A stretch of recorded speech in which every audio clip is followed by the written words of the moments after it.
Okay, so this might come as a surprise to you, but there is Afro-Pakistanis and Afro-Palestinians. Just to show you an example. What is this?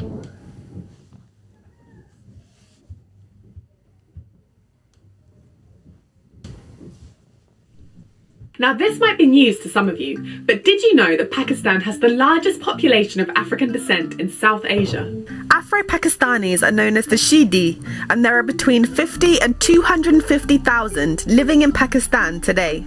They are largely concentrated in the provinces of Sindh and Baluchistan in southern Pakistan, which formerly housed major slave trading ports. The Shidi are divided into four main clans, which are Kadara Makan, Hyderabad Makan, Lasi Makan, and Belaro Makan. The Shidi are descended from enslaved Africans brought to Pakistan by Arab merchants from the 17th century onwards. Enslaved Africans and African traders alike travelled from Africa to Pakistan and arrived at the ports of Baluchistan and Sindh. Similar to the Sidi of India, historically the Shidi of Pakistan were domestic servants, horsekeepers, farm workers, soldiers, bodyguards, and concubines. Greater social mobility was afforded to enslaved Africans across the Indian Ocean. So first and foremost, not many people tend to know, and myself included, I found this out very recently, that there are actually Afro-Pakistanis and even Afro-Palestinians as well. People tend to usually think that Pakistanis they look a certain way, like myself, like Punjabis. I'm Punjabi, right? And that's not the case. You know, Pakistan has Punjabis, it also has Balochis, Sindhis, Gujaratis, Pakhtun, Awam. Those are like the northern people who are like mixed with Afghanis and look kind of Arab and look kind of more like white. There's all these ethnicities out in Pakistan, and every single one of them is equally so Pakistani. Right? Now, she's saying most of the Afro-Pakistanis were brought in by Arab merchants as enslaved.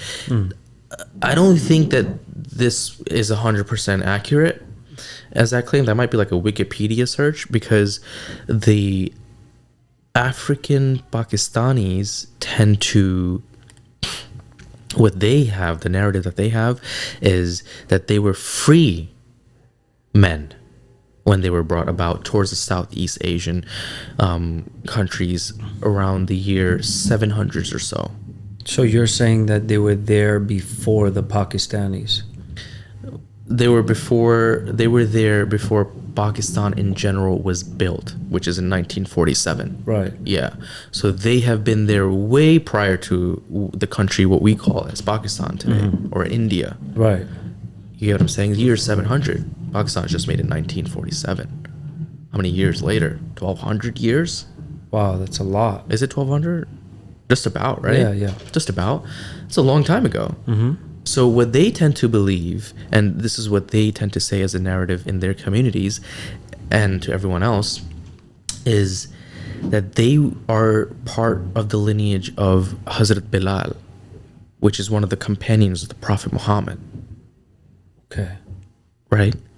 So they come from that lineage, and a lot of them come from like Eastern Africa. And I feel like this might be like a very similar story to the Palestinians as well. Right? But typically people tend to think that, I feel like when you put like a hyphenate, when you make it like hyphenated, like you're Afro-Pakistani, it's like, okay, now you've already made them into an outsider, and that's not the case. Like people tend to do this in America all the time. How many times did you ever get asked, where are you from? And you, like, whenever I get that asked, I usually tell them the region where I live, like, you know, Bronx or Yonkers.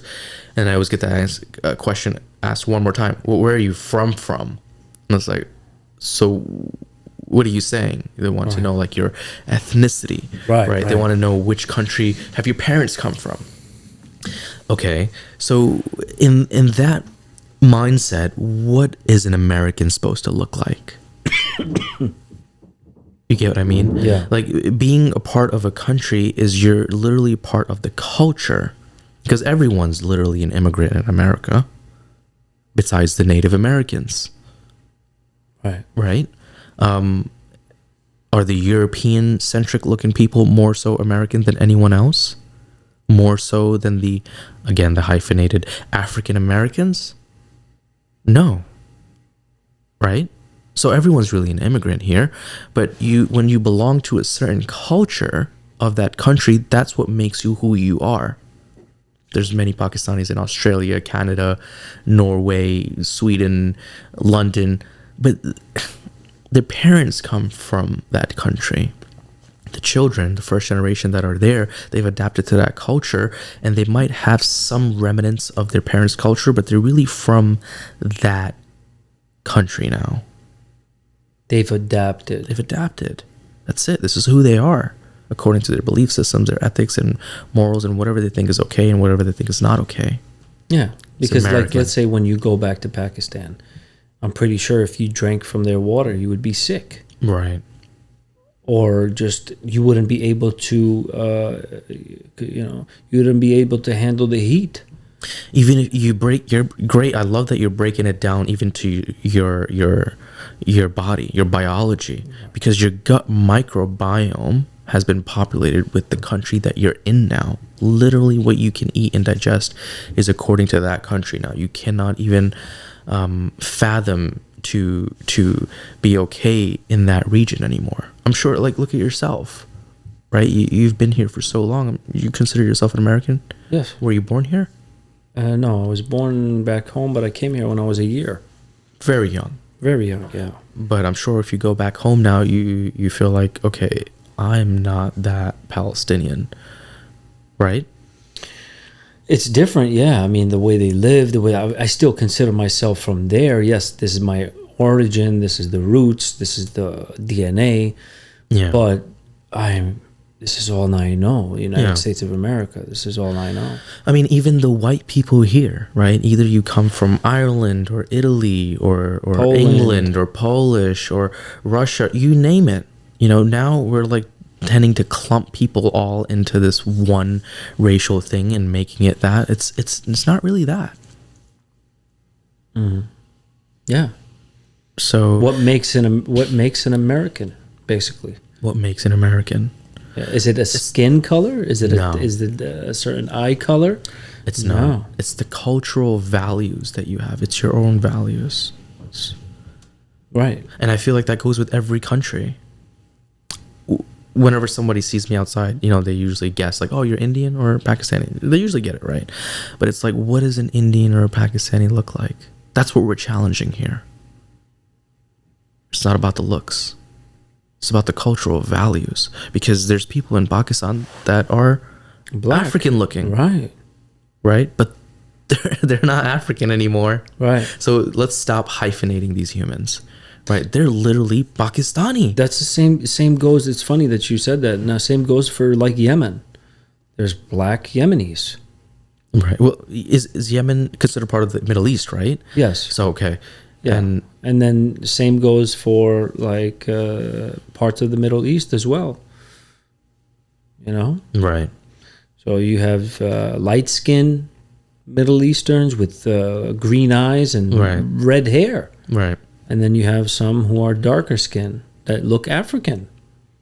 So how do we? But when we say African or black, right? Like Africa is a continent here. Yeah, guys. man. Morocco, Algeria. Yeah, I feel like we gotta Egypt. even stop saying someone who's, you can't say African. Yes, yes. You know what I mean? Yes. Like Arabs are also from Africa. Yes, yes. Northern Africa. They're also African looking. Even if you wanted to talk about Asia. Right. Yeah. What is Asian? Is Asian Chinese, Japanese, Korean? No. No. Hello, we're Asian. That's right. You guys are considered Asian. Asian. And parts in Turkey. There's a part, if you go to Turkey, there's the European side, and then there's the Asian side. Yeah. So I feel like when you start to hyphenate human beings, that shows you like your inherent racism. Mm. And even the people who reside there need to be educated on who's what. We have to really start questioning our own identity and stop associating it with our biology and the way we look. It has more to do with cultural values. I recently found out there's Afro-Palestinians. Yes. Did you know that? I just found out Found out as recently, well, yeah. right? And I'm sure that changed. It was like a paradigm shift for you, wasn't it? Absolutely, yeah. I mean, and here's another thing. I mean, when you look at just the way it is, it's honestly, it's really remarkable, man, how we label things. Like, if you ask a Palestinian back home, for example, you know, hey, what are you going to do for this Thanksgiving? Like, what? Now, you ask me, hey, what are you doing for Thanksgiving? Oh, we're getting together with the family. You know, we're gonna have some turkey. We're gonna do this. We're gonna do that. Potatoes, cranberries. It's the cultural thing, right? That's interesting. Territories, and as a result, some Shidi were able to ascend to positions of power. The most famous Shidi in Pakistan's history was Hosh Muhammad Shidi, who in 1843 led an army against the British at the Battle of Dabo. Throughout history, the Shidi have faced discrimination, firstly for their status as slaves, and then later for being black.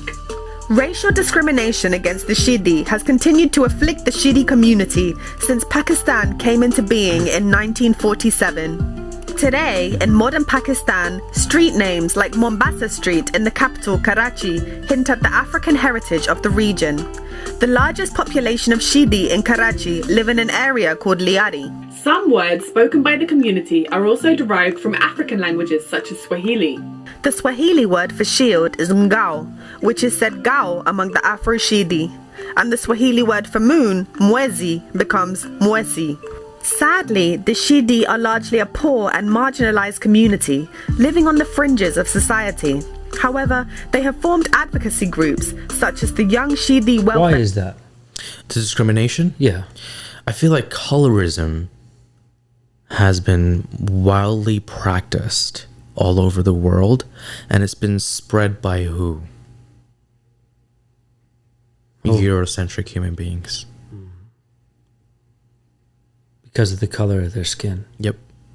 The superiority complex that the Anglo-Saxons had, and the fact that they went into every country and felt like they could own it, and they colonized every single human being, it seeped into every other country that they colonized, and the people that were colonized, they adapted into colonizers' ways, and they internally started to believe that these colonizers were superior. So they adapted to their ways. Since they believed that they were lighter skin, or they felt that they were superior according to their skin color or their features and so on and so forth, the people that they colonized started to believe that as well and started to apply those same behaviors everywhere. You know what they say, the one who doesn't learn from history never read history. Colorism is a major problem, though, that needs to be spoken about. There's many people that aren't even aware of it. It's funny how the world, there's stages to the world. If you spoke to somebody who has something against black people and told them 5,000 years ago, black people ruled majority of the world. I mean, in I mean, you name it. The pyramids, the ancient Egyptians were considered black. The Moors. Right. They were the pinnacle of Islamic civilization that went into southern Spain, so on and so forth. The richest man that ever walked the face of the earth. Mansa Musa? Yeah. He was a black man. Right. Africa was filled with everything you can imagine. And then eventually the tables are turned. I feel like the world gives everyone a chance. And you're saying right now is whose chance? I mean, right now I think it's unfortunate for black people around the world, as you can tell. Progress is being made, though. I really hope so, man. Progress is definitely being made. Because this is not the way that we should think about treating other human beings because of their skin color. What makes you different? Are you kidding me? Is that how... I mean, that's how ignorant we can be. It's because somebody has a different skin color than me that I'm going to view him a certain way. I feel like all of this really stemmed from the world being colonized by the British Empire. The empire that because it's not just black people that were treated that way. Southeast Asian people, the native of the Southeast Asian people, are called Dravidians. Right. And they look more so as like the Aboriginals. They're not necessarily African. They're just darker skin. And they were treated the same way by the British Empire. They were enslaved, colonized. It's always the indigenous people that are darker, that are meant to be thought about as inferior and uncivilized. So that thought process has really spread like wildfire globally.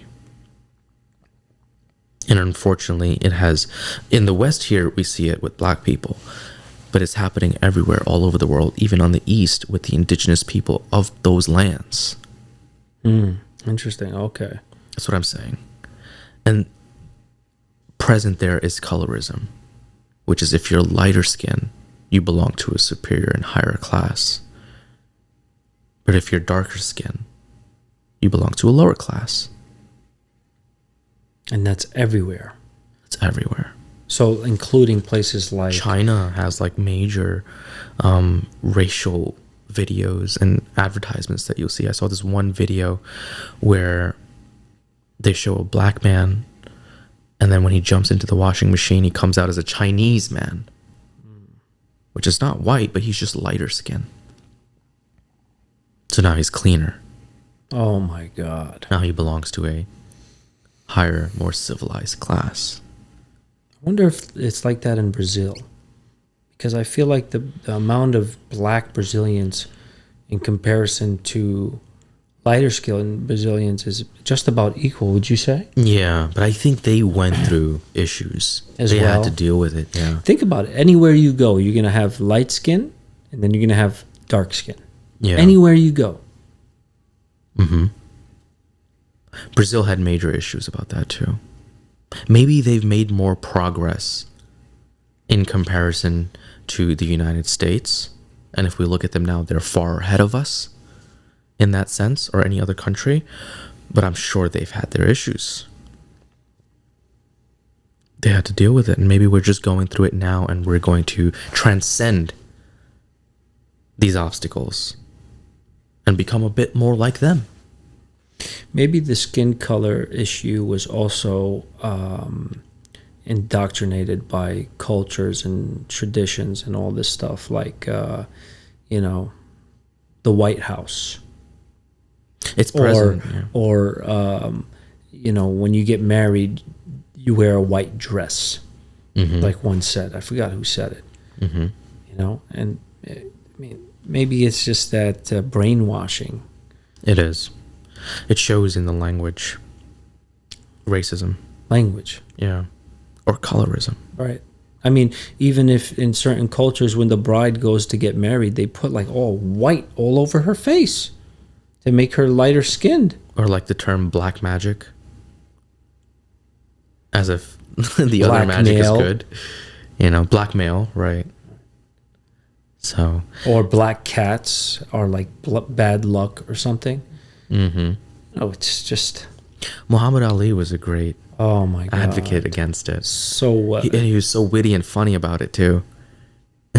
Right? It just captivated you. Yeah. But you know, maybe there's just a hurdle that globally now we're gonna overcome, and sooner or later we'll all just get past it and become more so like the country you mentioned, Brazil, where people would just be okay with it. But even in Brazil, I think even till today, there's a lot of racism going on. but we'll all just sort of merge and look like one sort of race, kind of like Brazilians. Like they say, instead of considering yourself a citizen to a specific country or a place, don't forget that you're a world citizen. Right. To begin with. Yeah, I have hope. But, you know, hopefully, just like me and you just found it out, and this sort of changed our perspective about our own countries. I think all over the world this is happening right now, and it's going to happen in every single person. I'm sure many Pakistanis will watch this video and be like, oh, what? I didn't know that. Guaranteed. Yeah, and it's perspective changing. It's a paradigm shift. It's a beautiful thing. Yeah. Mix and mingle.